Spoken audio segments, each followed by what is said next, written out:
Raider Zone Weekly with Vince Colati, Ryan Smith, and Billy Hassinger. And Steve. Steve, be quiet. That is right. This is Raider Zone Weekly, and I am Billy Hassinger, Vince Colati, Ryan Smith, and finally back on the mic after a week of absence. That's part of your suspension from last semester, Steve.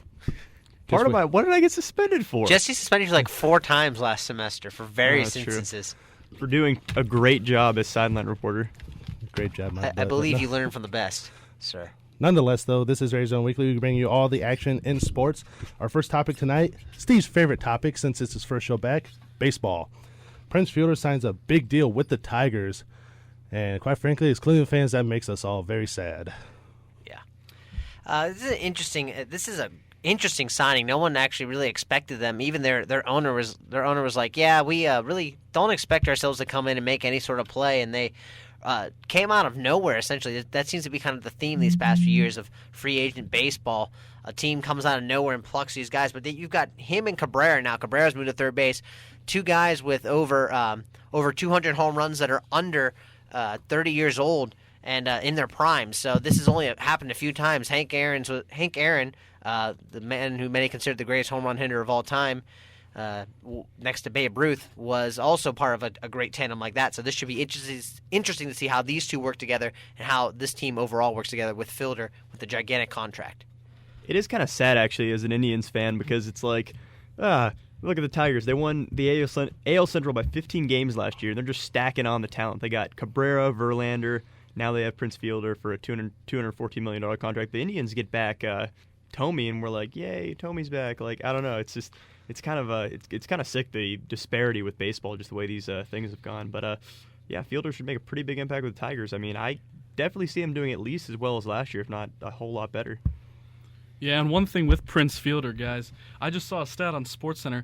In the last 5 years with Albert Pujols, Prince Fielder has had 50 more games, more homers, more ribbies, and a better slugging percentage than Albert Pujols. Even though Pujols was the marquee guy this free agent season, Prince Fielder is just an amazing signing for the Tigers, and it is kind of depressing as an Indians fan, but just tack that on to the rest of Cleveland's sadness. He did also have the most errors as a first baseman. Yeah, throwing that in there. With the numbers that he puts up week in and week out as a hitter, I don't think that they really care how many errors he's going to make over there first. And plus, with Victor Martinez getting hurt, most likely out for the entire season, they need someone to come in and fill in there at first base. You know, Miguel Cabrera is just moving right back over there to third base. And why not have someone like Prince Fielder come in and fill in the void? You look at it, he's just been so solid for the Brewers over the year. And now he's following in the footsteps of his dad, the great Cecil Fielder, who played for the Tigers as well. And his dad even said he was shocked with the teams that were out there offering Prince a contract that he finally ended up in Detroit. The interesting thing you're going to see is Victor Martinez got a huge contract as well. Now he's hurt, and Fielder $214 million. This is going to be a really interesting to see how this plays out. When Martinez gets back, what are they going to do? Moving on, though, to the NFL, a couple new hirings recently. Chuck Pagano is leaving Baltimore after 1 season as the defensive coordinator there and heading to Indianapolis. And Dennis Allen is leaving after 1 season as the defensive coordinator for the Broncos and heading to the coach of the Oakland Raiders, who is the first defensive-minded coach since John Madden was hired back in the 70s by Crazy Al Davis. This is two very interesting groups. You know that coming in, the GM for the Raiders, he's brand new now. This is the first time without Al as the making all the football-related decisions. Coming in, he wants his guy in. That's why Hugh Jackson is gone. You look around, he's looking for his guy, and he picks up Allen. A great job to really revitalize that Broncos defense after they've had, for a while there, it looked like they were just floundering. Got some great pieces there. If he can build on a defense that's already very stingy, he builds that up.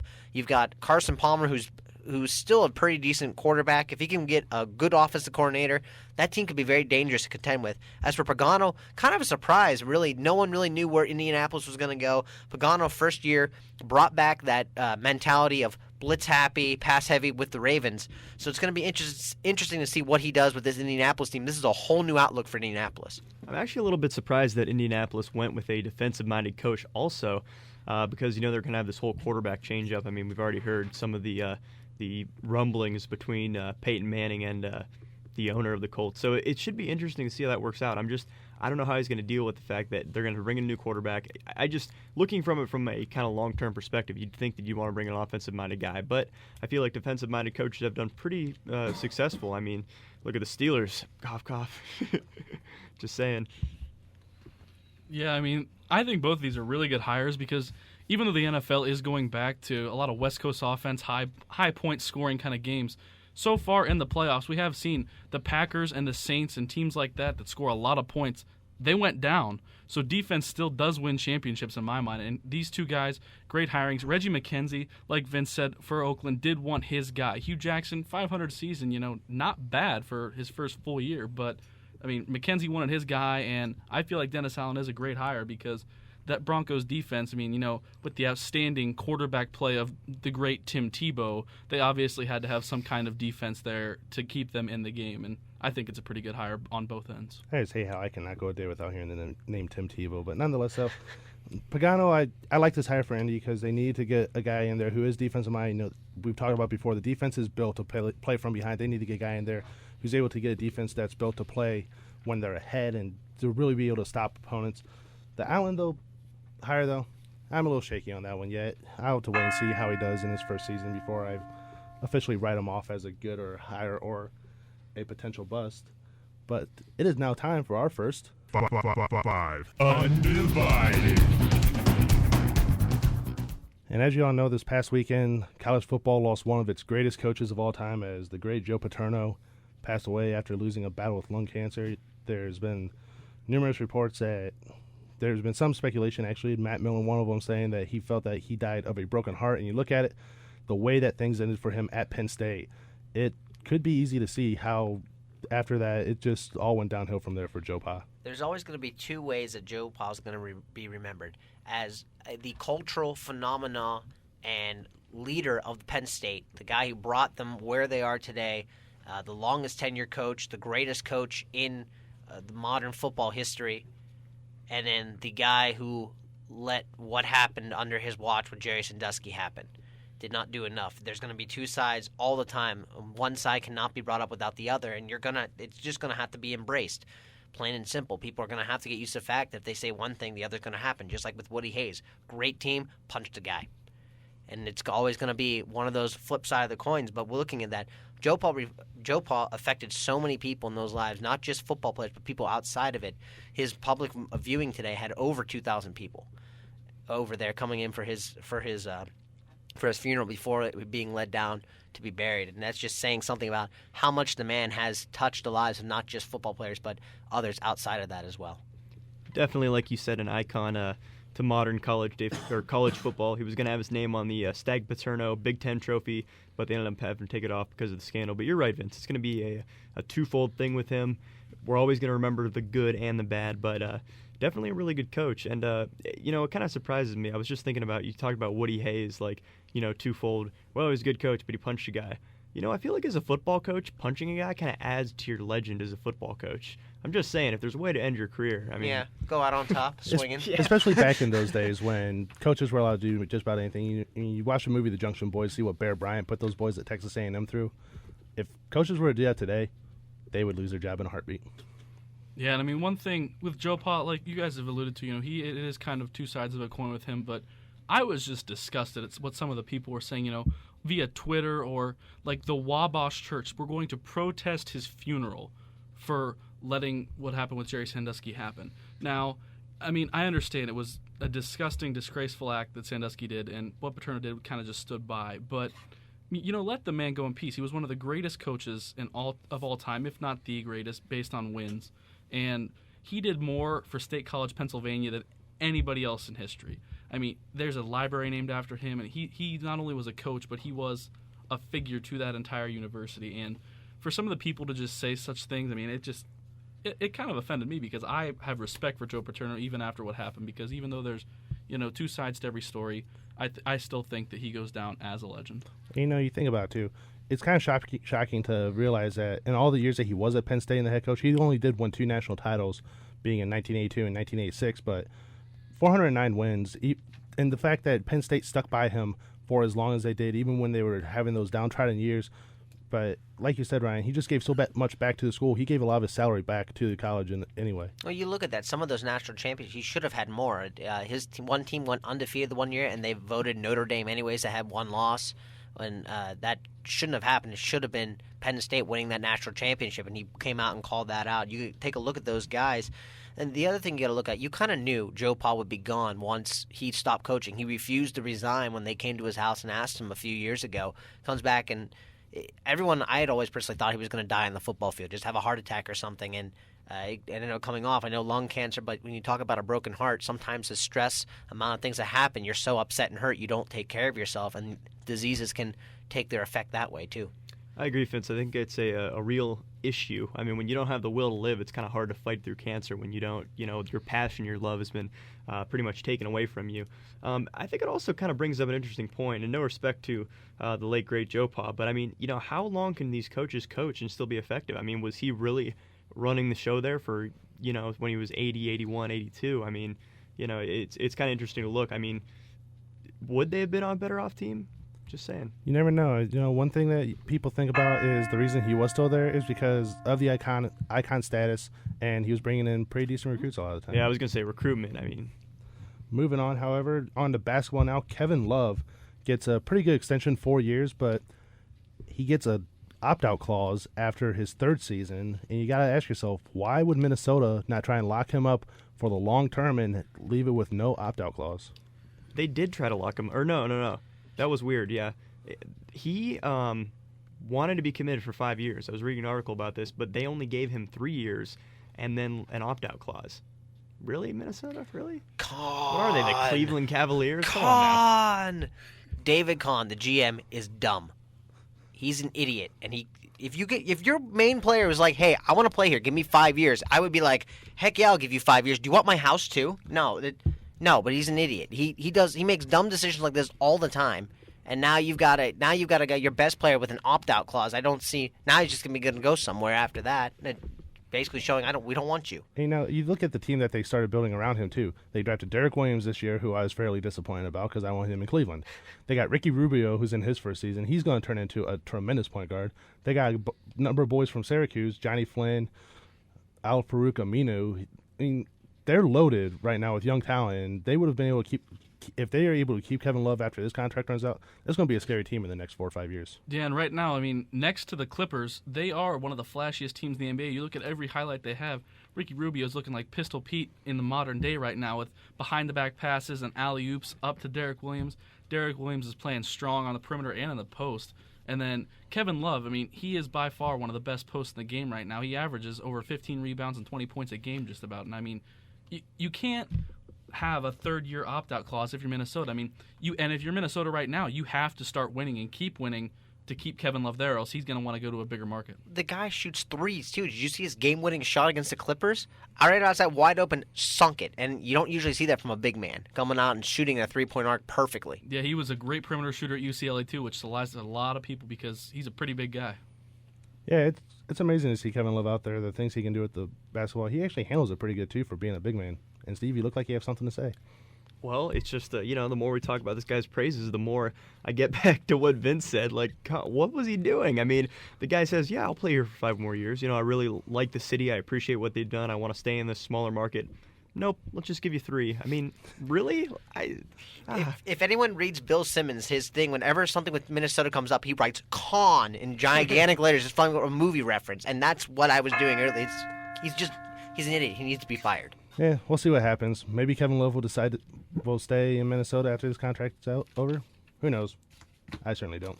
College basketball now. Syracuse falls this weekend as they get their first loss at the hands of Notre Dame, a team that, we all love so much here at WRMU. Murray State, the lone undefeated. And you look at their schedule, do they have what it takes to run the table and go undefeated during the regular season? Yeah, well, first off, I'd just like to say to Vince that Billy and I were, in fact, right last week. Yes, you were. Because about the Big East competition, an unranked Notre Dame team just came in and put a wallop on Syracuse. And one thing, I mean, with Murray State's remaining schedule, they don't have a team in the RPI above 250.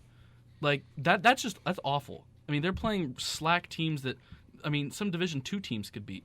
But I think they have a very good shot at running the table. They've had a couple close games, like against Morehead State and other teams, but they have what it takes, and they have great guard play. A couple of good bench players coming off for them. I mean, I think they could be a 5 seed, but in the NCAA tournament, they draw a bigger school, a bigger D1 school. If they draw a 5 seed and you get like a Vanderbilt at a 12, I could see a big upset there.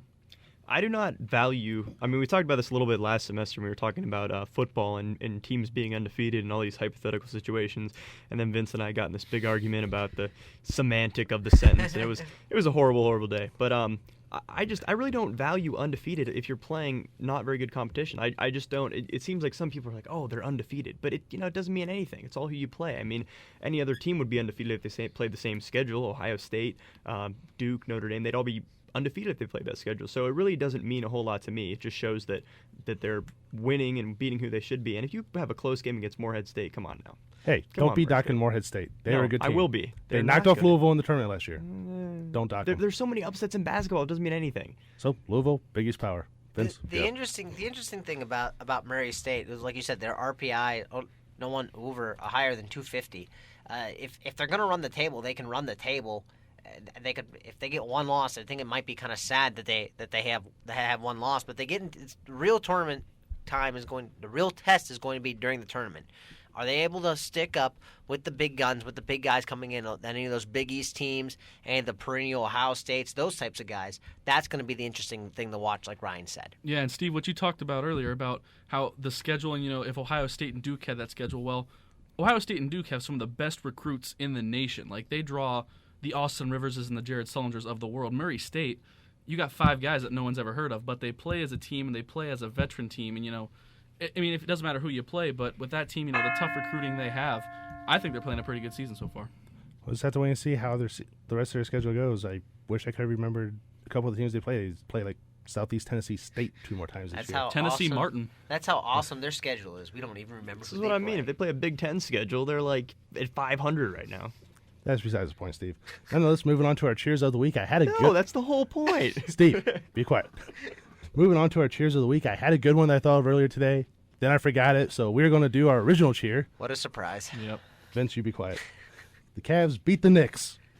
It is a big deal to us because Cleveland had a horrible season last year. They're off to a good start this year. Do they have a chance at a possible 5 seed in the playoffs this year? This is intriguing because I think the only reason we won't get a 5 seed is how short the season is. The Cavs got blown out by the Bulls and then blown out. I forget who played them the next night. Got blown out. The Hawks blown out 2 times in a row. Like, they look pathetic. And then they come in, they beat the Knicks, who are even more pathetic this year. They're just the Knicks are terrible. They don't know what they're doing. They're dysfunctional. They have no point guard.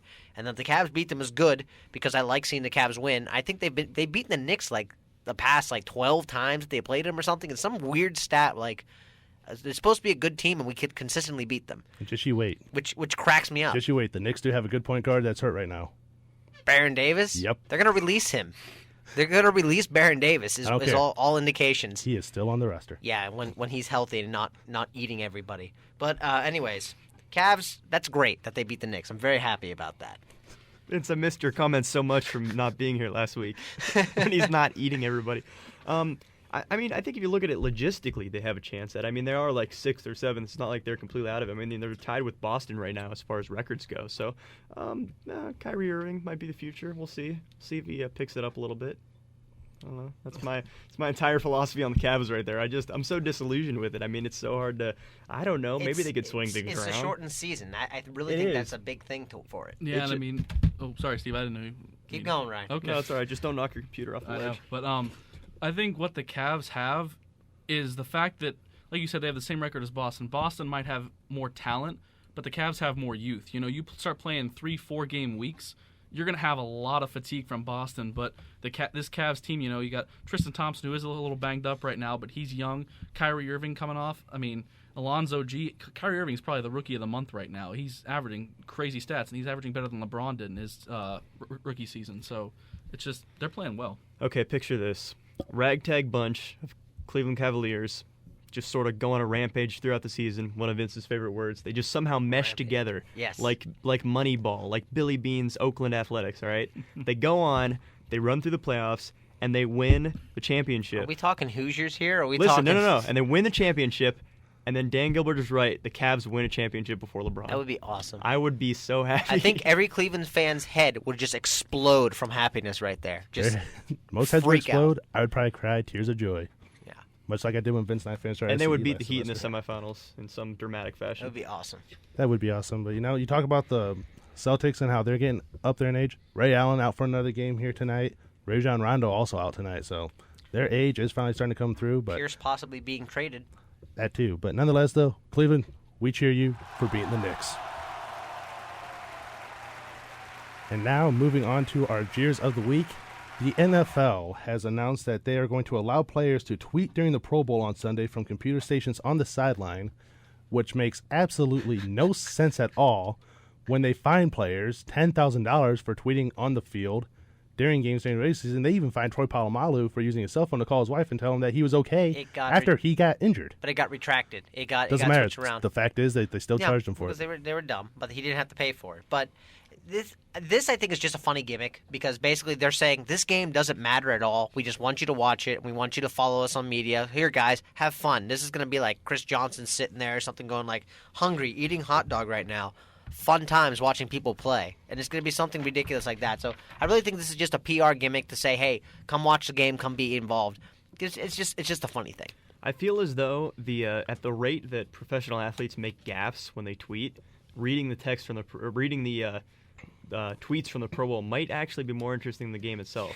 I mean, we could is just wait and be Mendenhall like, in it? who is going to say something? Okay, Yeah, I know. I was gonna never say, mind, Who is Mendenhall, going to never say mind. something dumb? It'll be like a game, like, oh, Pro Bowl. It'll be like the horrible tweet bowl. What are the Vegas odds I mean, it's a horrible, horrible game. I don't even know if they sell it out, do they?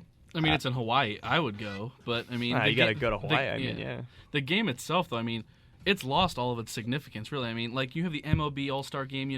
Whoever wins that has home field advantage in the World Series.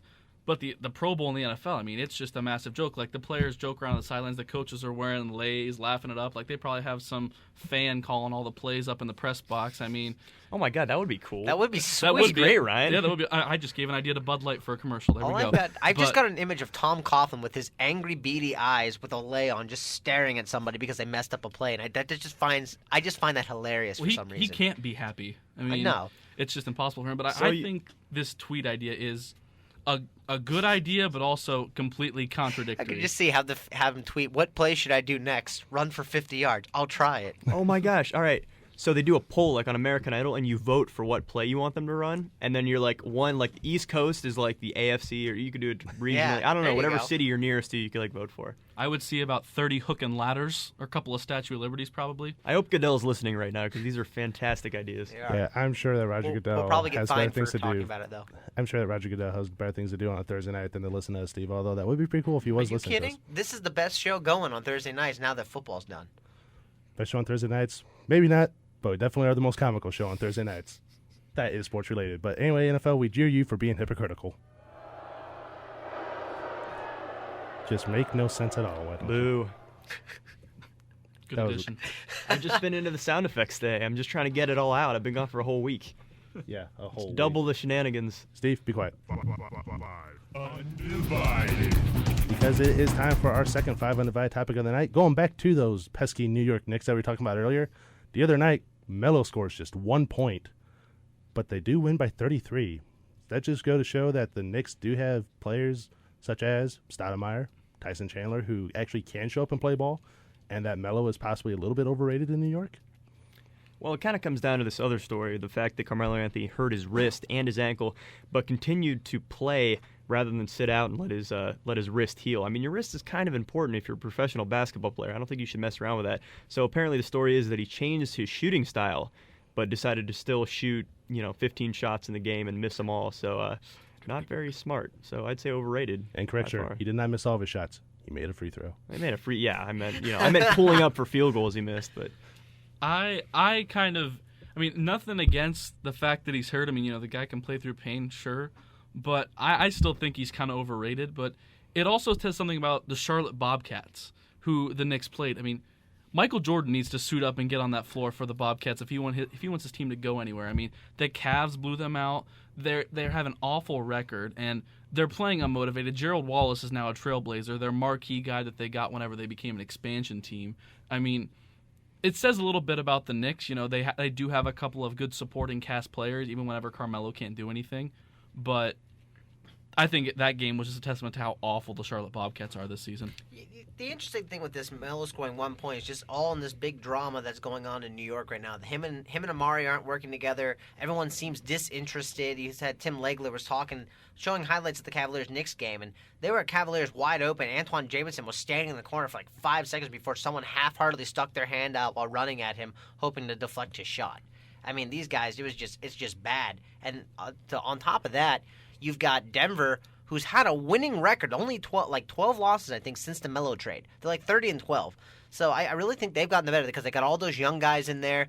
Even Baron Davis is still injured, even though you think he's going to be the redemption for them, again, providing he doesn't eat anybody on the court. Yeah, you never know what could happen when Davis comes back. Yeah, that's only if he's motivated. And you can talk about, the Bobcats are terrible. They're not as bad as the Wizards, though. 2 wins. In the post-LeBron era, if you're a basketball team whose kryptonite is the Cleveland Cavaliers, you have some serious problems with your team. That's all I'm saying. I mean, if that's your nemesis, like, we're good, but we can't beat the Cavs, like, that's bad things going on for the Knicks. That is fairly sad. But, Vince, going back to what you said about the Nuggets, it seems like they're pretty smart trading away Melo and Chauncey just for the fact they got Danilo Gallinari, they got Raymond Felton, Wilson Chandler, I think they got also in the deal. Mm-hmm. Those are great young players. Yeah, it's like if you give me the option of having Billups and Melo or those 3 guys, I would definitely take those 3 guys because they just gel so well together. You've got, like you said, Felton is a good point guard. He distributes the ball around. You've got Gallinari, who's a sharp shooter, and he knows his role. Get the ball, shoot it in the corner. That's his job. And so, I mean, you take a look at that. That's really good. And then you got Chandler, who's a big inside guy. Great presence. Yeah, and Gallinari just got offered a 4-year, $42 million extension from the Nuggets. So, obviously, the front office of Denver sees something that the Knicks didn't. But, I mean, as you mentioned, Billups is now a Clipper. And he's contributing a little bit, but you wonder if where Carmelo goes, you talked about how him and Amari aren't really meshing right now. You wonder if that's his ego. I mean, Carmelo was drafted 5th. He's a fairly good player, but whenever he came to New York, all of the hype surrounded him, and it kind of gave Amari a backseat role. Whenever I personally think Amari Stoudemire is a much better player than Carmelo Anthony all around. But, I mean, that's just the way the Knicks are running right now, and they just don't seem to have a pro basketball team that can contend in the playoffs right now. Remember who their owner is, too. So that might be effective. And you also look at it when Amari was out in Phoenix with Steve Nash. Look at how dominant Amari was because Steve Nash, one of those guys, he doesn't care how many points he scores. He's there to get the assist, and he's more than happy to do that, which is why he was back-to-back MVPs. Moving on, though, another NFL head coaching job has officially become closed, as earlier today it was talks about Greg Schiano of Rutgers leaving for the NFL to coach the Tampa Bay Buccaneers. It did become official, and is this a good fit for the Buccaneers to take Schiano, who had a 67-66 record career at Rutgers? No, it's a horrible choice. Really? It's not like you're picking he was 67-66 at Rutgers. I can understand. First of all, in the NFL, they usually don't pick guys who are from college, just sort of in general. It's usually a defensive coordinator from another team or someone. I mean, occasionally you pull guys up, but you usually pick somebody with some NFL experience. And they usually don't pick coaches who are from a small program. I mean, if you're going to pick a college coach, it's usually like Pete Carroll from USC or somebody from an established, really good program. Rutgers isn't exactly a perennial powerhouse in football. I mean, they're pretty good. And he's only 67-66? What? The interesting thing you mentioned Pete Carroll. Pete Carroll was a former NFL coach as well already. Sure. So he was with the Jets. So he wanted to get back into the backup there to see how well he could do again since he had success on the college level. The Jets? He was with the Jets. Patriots, whatever. AFC East. Anyways, he had a... Yes. Yeah, he was an NFL coach for like 2 seasons. The season before the Patriots won their first Super Bowl under Belichick in 2001?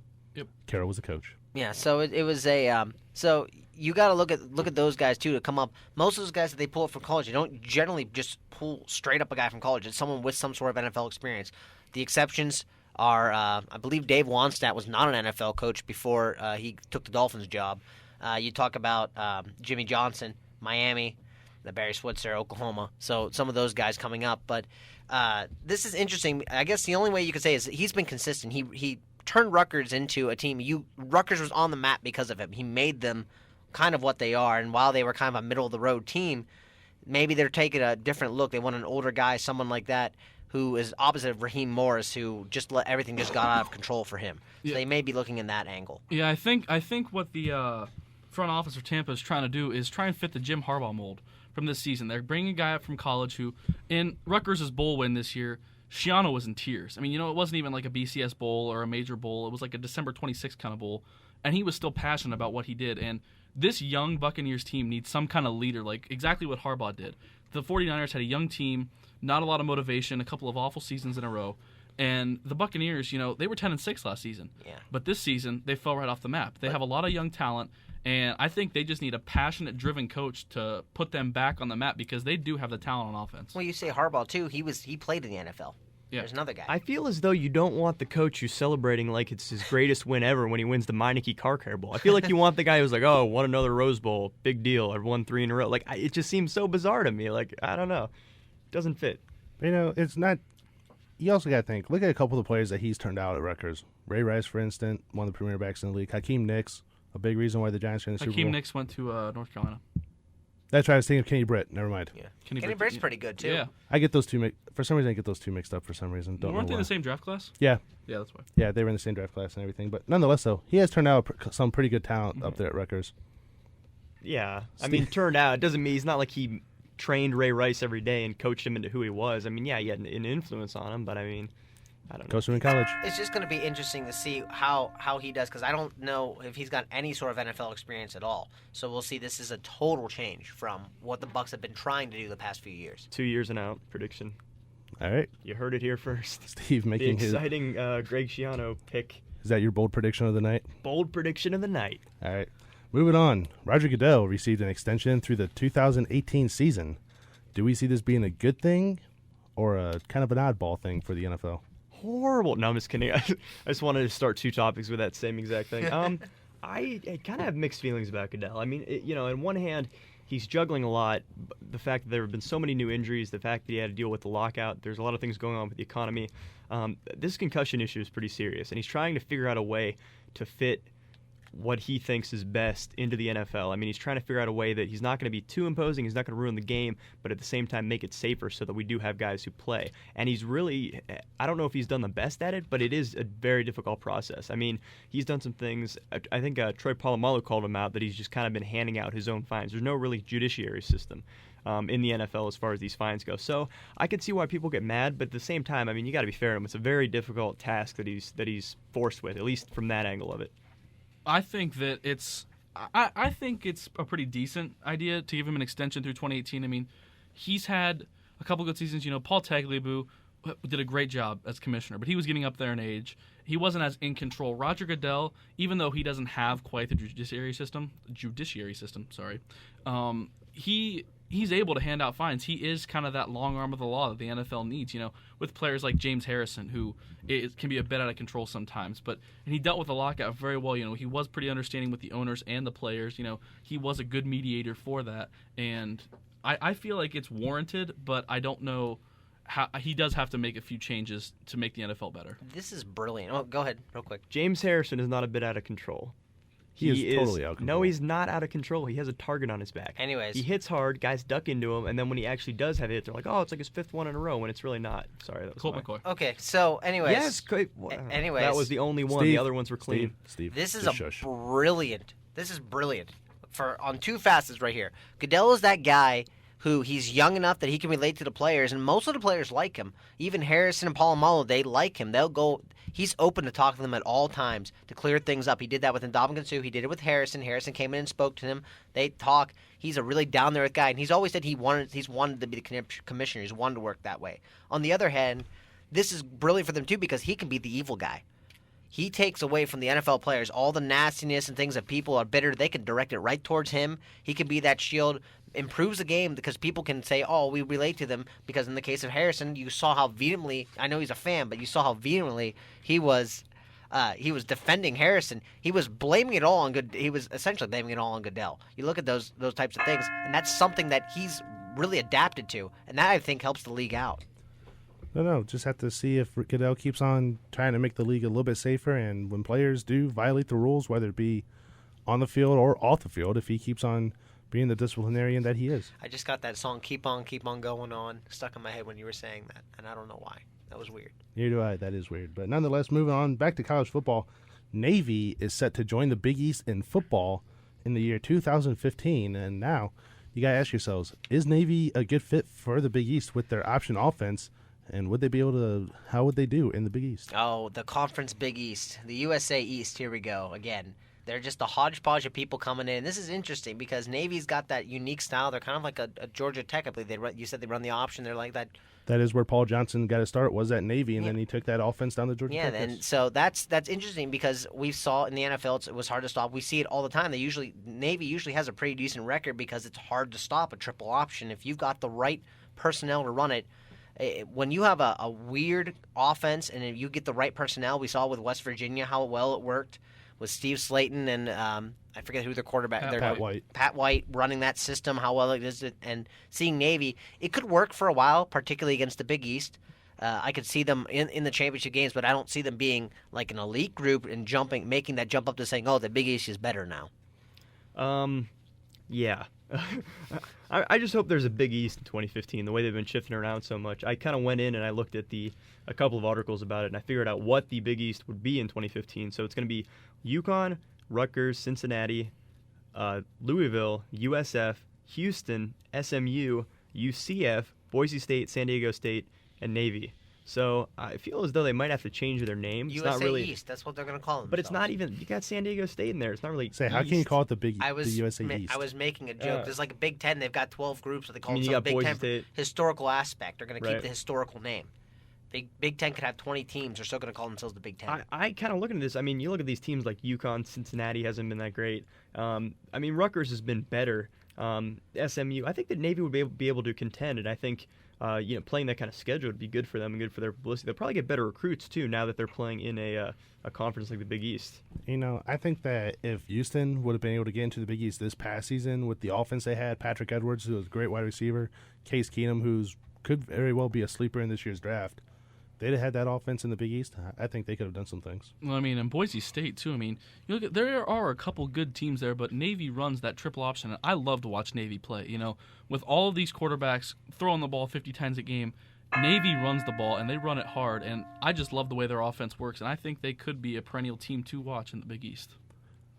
That is a very valid point there, Ryan. Steve, you're being shown up by I can't believe it. Wow. He's got a computer here and stuff. My computer's closed. Nonetheless, Fair moving enough. on, we are going to talk about the wonderful world of tennis. The Aussie Open is going on currently. Rafael Nadal beat Federer in the Great 10th great inning. matchup. It is always a great matchup. It was an when- awesome. Did you see the highlights for that game? It was sweet. I have not yet, but nonetheless, the question is, can Rafael Nadal win another Aussie Open, as he will play the winner of Andy Murray and Novak Djokovic? That was only the second time those two have met in the Australian Open, in the semifinals or finals. Kind of interesting if you think about it, for how well those two have played against each other. It was a great matchup. But anyways, moving on, it's really going to depend on who he plays, because if you've got Djokovic, who had an out of his mind year last year, if he continues that hot streak like he has been, I think he had 2 losses last year. If he keeps going, he's gonna give Nadal a tough challenge. But we see when Nadal is healthy, he's nearly unstoppable too. So it's gonna be a classic collision course right there. But I think if Djokovic wins, I think Nadal loses. I think if Murray wins and advances, I think Nadal wins. I think it comes down to how well he matches up against the two. And I think he matches up worse against Djokovic than he does against Murray. Look, I do my best to stay abreast on all the news of the sports world, and I follow basketball and football, but I don't want to sound like myself from baseball, but I do not follow tennis. I'm sorry. I have no input to this. I don't know. Maybe he could be Federer. Cool. He beat Federer. Yeah, cool. I mean, maybe he can win another Aussie Open. I don't know. Cool. Steve, sound at least a little bit more enthused than what you are. Yay, tennis. So much fun. Go watch the highlights. They were actually pretty sweet. There was one, he hit a shot.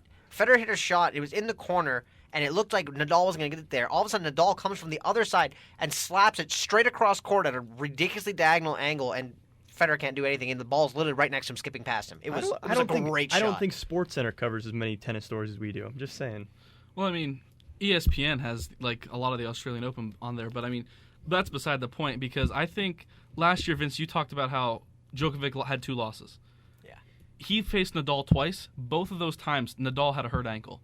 Nadal is now healthy, and he is a lefty, and he has one of the best serves in tennis. And I think that, I think Nadal wins this Aussie Open outright because he is healthy. Yes, Djokovic had a great year last year, and he's coming off, he's playing really well so far in the Aussie Open, but I think Nadal, the way he put up against Federer, he beat him in 4 sets. He lost the first one 6-7 and then came back and spanked him in the last 3. That's not the kind of showing we see from Federer. So I think he's got a shot. I thought he beat Nadal more than that, and I thought Nadal was healthy on the one. And he beat him in the U.S. Open or something. Nah, Nadal was struggling with an ankle injury just about all of last year, which really came back to haunt him. But nonetheless, tennis is a grueling game, Steve.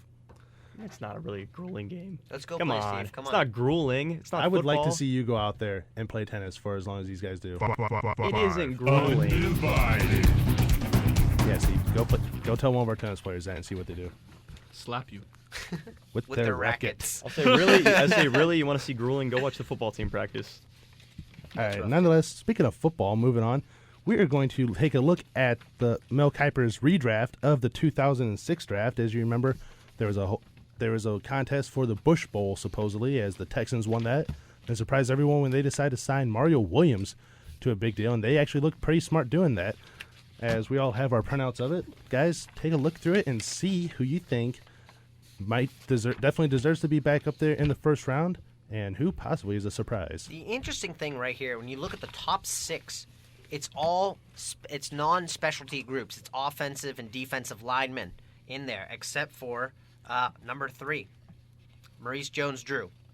The running back, he went from number 60 up to number 3 to the Tennessee Titans. That means Chris Johnson's gone after that for the next year. You got 1 through 6 as follows: Haloti Ngata, Nick Mangold, Jones-Drew, Tamba Hali, Mario Williams, Jareed Evans. Defensive tackle, center, running back, defensive end, offensive tackle. Then you start with the specialty people from 7 on with Jay Cutler. And I think that's the most surprising thing about this is that it wasn't guys who you consider especially guys who make the highlights, who make the reels. It's the guys who are in the trenches. Haloti Ngata going from the Ravens, and that really messes up the Ravens. After that, you think probably Ray Lewis retires a lot earlier than what he's considering now that he's coming back another year. But he would not be the same without Ngata up in that middle. Mangold, great for the Jets coming in playing against the Saints. Jones-Drew really jumping up there, getting the respect he deserves, really carrying that team. So I think if just looking at that top 6 right now really shows you how different that draft class is. And it's kind of interesting, too, because you talk about how they're not really specialty guys. They're the guys in the trenches, offensive, defensive linemen. And that's something that I think a lot of teams and football fans overlook. Everybody wants that stuff. Everybody wants the oh, my gosh, I almost just said Tim Tebow. That was terrible. I meant to say Cam Newton, but Tim Tebow just popped in my... Everybody wants the Cam Newton. Everybody wants the Michael Vick. Everybody wants this star player that thinks that it can breathe energy into your team. But, you see it time and time and again. If a team doesn't have a good offensive line, your quarterback's not going to play well. If you don't have a good defensive line, then you're not going to have a good defense. It's as simple as that. Some of the most important players of the team are on the line. So I think it really has a big testament to that. But I thought it was kind of cool because Marquise Colston, this is kind of getting off of my original point, wide receiver, number 252 in the draft, jumps all the way up to number 15. I think that is the biggest disparity. So yeah, don't ignore those second and third round guys. Yeah, Mel Kiper has him going to the Rams in this redraft too. If only my coveted Rams would have got such a receiver as that, maybe we'd be a little bit better off. But I think that one of the biggest picks right here that's being overlooked is number 6, Jari Evans. Vince talked about, actually they both talked about the offensive lineman, but Jari Evans has anchored this New Orleans Saints offensive line since he got drafted. And, Drew Brees throwing for the record in passing yards this year. Granted, he had a lot of good receivers. Drew Brees is a talented quarterback there, and Sproles coming out of the backfield, also a good receiver. But he would get sacked all the time if it wasn't for that offensive line. Jari Evans stays on his blind side, and he is one of the best offensive linemen. He's a Pro Bowler this year. He was a Pro Bowler last year. And I think being drafted at 108 is a major steal for the Saints because he is probably the standout for the offensive line in this draft. And I think that's a great job by Kiper putting him up at number 6. And, that's the problem with a lot of people. They always want to see these big, sexy picks, wide receivers, running backs, quarterbacks.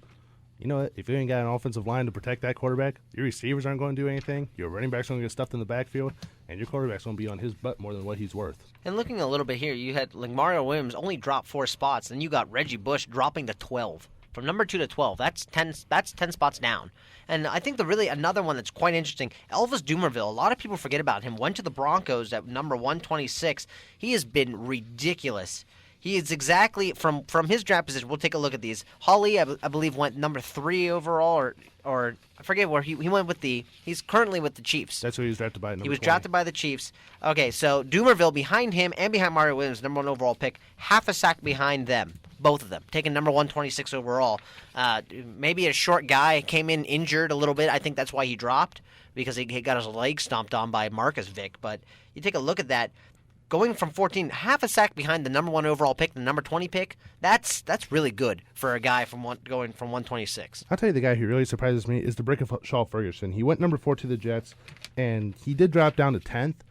I feel like he was a little bit more down there, a little bit farther. I mean, he is still been good for the Jets, but he just hasn't been that big stud that everyone thought he would be coming out of college. I do think it's funny, just real quick, that they have the Browns picking Devin Hester. Yeah.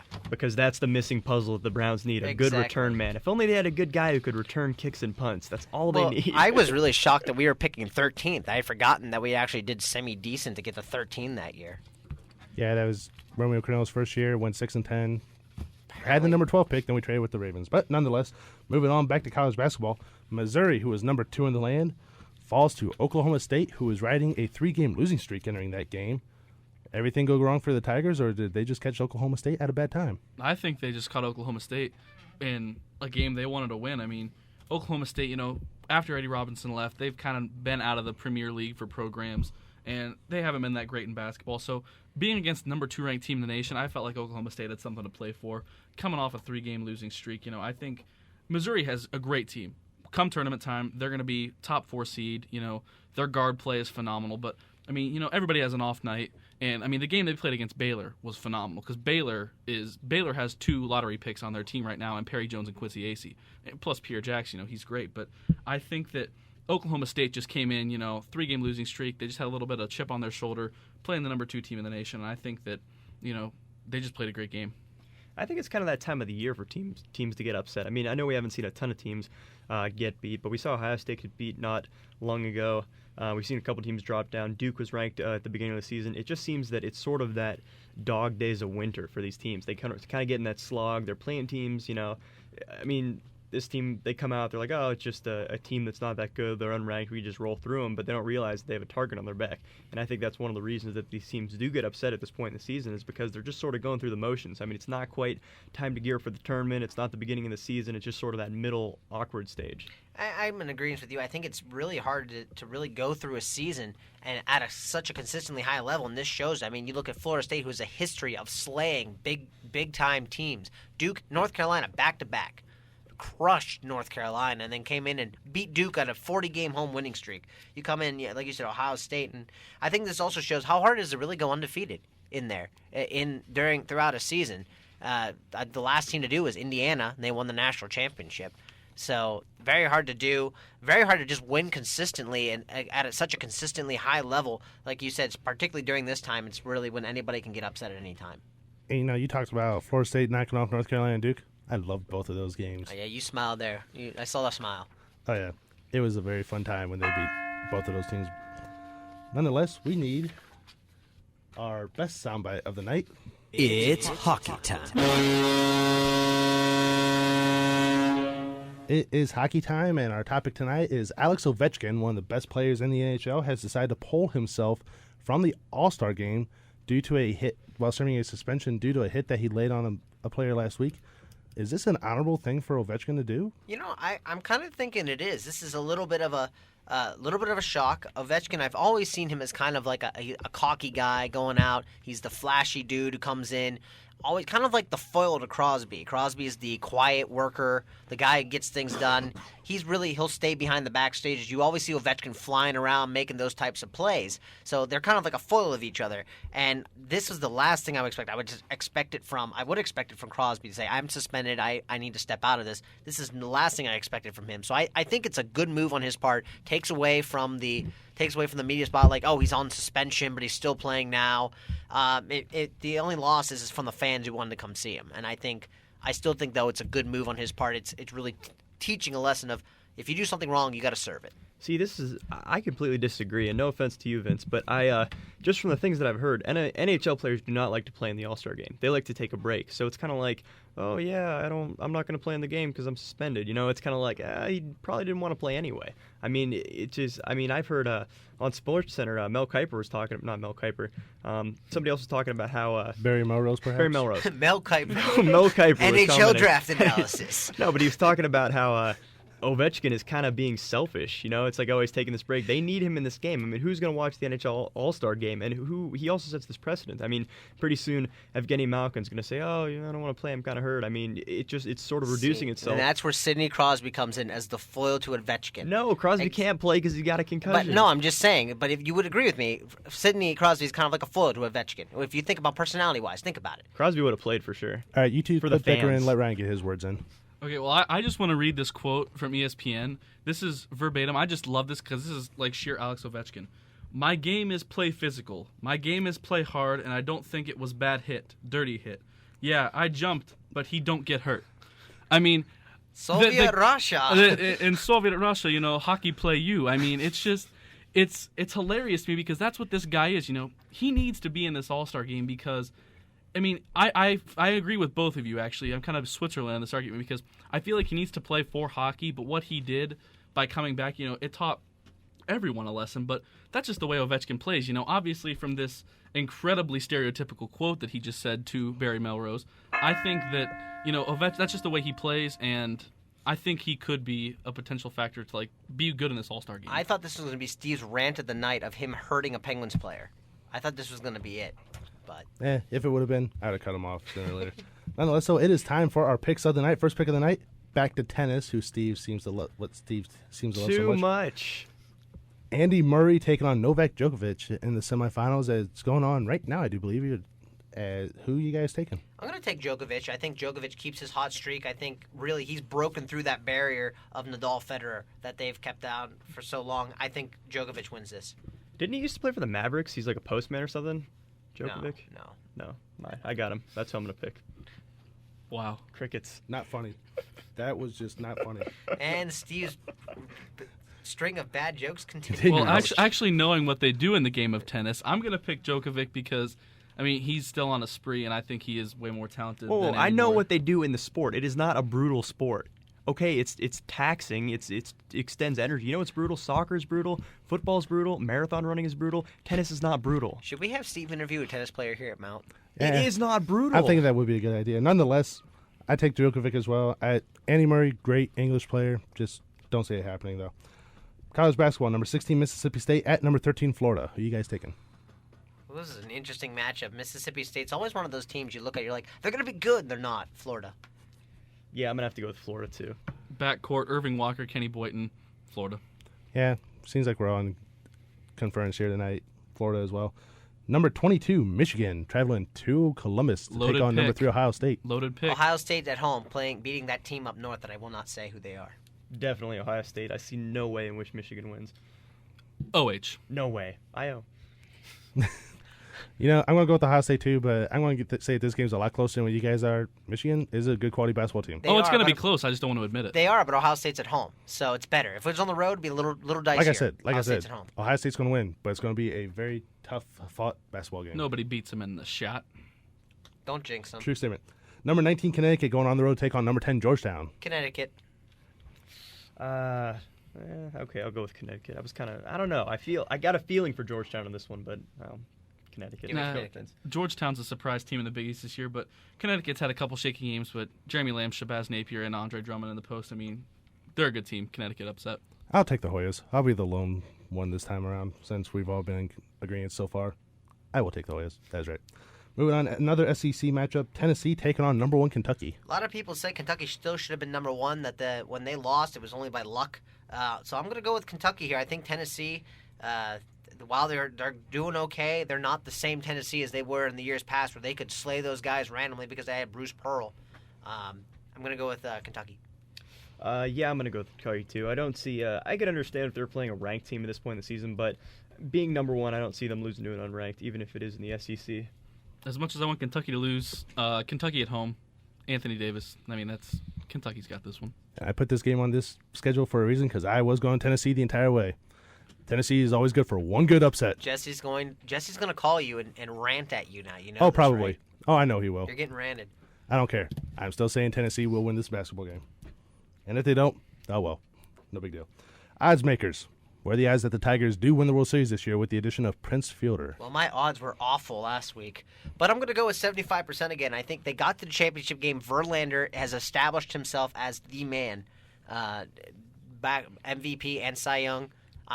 With the addition of another hitter who's consistently good, who's a good team person. The Brewers loved him, so I think another great team person. I think it's jumps up from 50 to 75.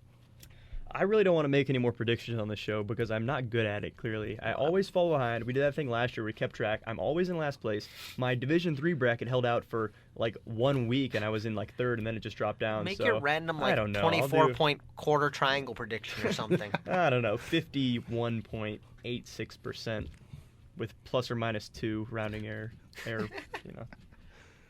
I'm going to go 25% on this one. I just love the wait. I just want to say the look on Ryan's face looked like someone just slapped him across the face, and he was so confused as to who did it after Steve's response. I mean, it wasn't confusion. It was just kind of being dumbfounded as to the algebraic response to a sports radio show pick. I mean, Ryan, welcome to the Raiders let me Zone just say Weekly. one thing.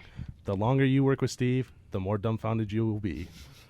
Ouch. Oh boy, but I'd say 25% because I think the Tigers have a good team, but Verlander is an ace and the MVP. But after him, they have Porcello. Sure, they have a couple decent pitchers. Their rotation's not that good. Plus the loss of Martinez, I think that's just too big of a loss in the middle of that lineup for them to be a World Series power. That's why they got Fielder. I mean, still, I think Prince Fielder is a great bat, but the AL is still powerful. I mean, Texas still a powerhouse. I mean, you got a lot of teams to contend with in that AL to even make it to the World Series. I think it's going to be about 35%. I think the Angels is going to be a team that comes up and could possibly make the run this year. Big Al. Exactly. That's why. Bonus pick time. Aussie Open. Who is going to win the men's side and who's going to win the women's side? I'm going to go with Maria Sharapova winning the women's side, although Zarenkovic is a very good player. This is vying for... Zarenkovic. Isn't that her name? No, it's Azarenka. Azarenka. I lied. Gee. Anyways, but Sharapova's going to win. She ends up being number 1 overall in the world since Caroline Wozniacki can't get anywhere past a quarterfinal in a Grand Slam. And I'm going to go with Djokovic as the winner of the Australian Open. I think he's just going to be too much for Nadal to figure out. Is Kornikova a race car driver or a tennis player?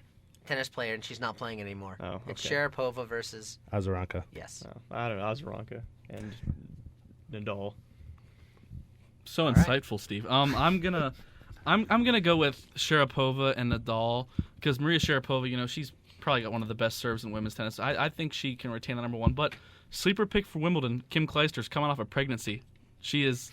I watched one of the matches the other day. Sir, we are not talking Wimbledon. We will not be talking about that till about April. I'm just saying. We're in this tennis mood, and I know Steve's just jonesing for some Wimbledon, so I just thought I'd throw it out there. Jonesing for some Wimbledon. That is a that new one phrase. on me. I do like it though. I'm taking Djokovic, and I am going to take Sharapova as well. Sharapova, she's due for a Grand Slam. It's been far too long. She's been injured. That is very true. But that will do things for us here this week on Raiders Zone Weekly. We hope that you will join us on Saturday as Steve and Ryan will have the call for the men's game, as the men will return home to take on the Capital Crusaders in a good matchup. And we hope that you join us next week for Raiders Zone Weekly, same time, same place here on the radio voice of Mount Union, WRMU 91.1. And we hope that you keep listening to WRMU 91.1.